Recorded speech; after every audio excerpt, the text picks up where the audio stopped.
ఒకానొక ఊర్లో అనగనగా ఒక ఊర్లో రాము, శాంతాదేవి అని ఇద్దరు భార్యాభర్తలు ఉండేవారు. వారు రోజంతా పొలం కాడికి వెళ్ళి పనులు చేసుకుంటూ ఉండేవారు. ఒకరోజు వారు పొలం కాడికి వెళ్తున్నప్పుడు ఇద్దరు భార్యాభర్తలకు అనుకోకుండా అడవికి వెళ్ళడంతోటి అక్కడ అనుకోకుండా ఒక సౌండ్ వినపడంతో అక్కడికే ఆగిపోయారు రాము, శాంతాదేవి.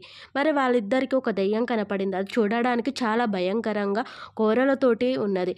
ఆ దయ్యాన్ని చూసి శాంతాదేవి భయపడుతూ, ఏడుస్తూ "మమ్మల్ని ఏం చేయకండి ప్లీజ్, మమ్మల్ని ఏమి చేయకండి" అంటూ ఏడవడం స్టార్ట్ చేసింది. అయితే రాము మాత్రం శాంతాదేవి ఏడవకు, నేను ఆ దయ్యం సంగతి చెప్తా అంటూ దయ్యం వద్దకు వెళ్ళాడు. శాంతాదేవి ఫోన్లో మంత్రకు ఫోన్ చేసి ఒక మంత్రగానికి ఫోన్ చేసి మంత్రికి రాగానే ఆ దయ్యం అతన్ని ఎగబడడం, అతన్ని చంపడానికి వెళ్ళింది ఆ దయ్యం అతని మీదకి. మంత్రకు మామూలుగాన అతను మంత్రాలతోటి దయ్యాన్ని కంట్రోల్ చేయడం స్టార్ట్ చేశాడు. అంతలోనే ఆ దయ్యానికి చాలా కోపం వస్తుంది. ఇంకా విపరీతమైన కోపంతోటి మంత్రికిని ఏమైనా చేయాలని అనుకున్నది. కానీ మంత్రికి మాత్రం దయ్యాన్ని నాశనం చేశాడు.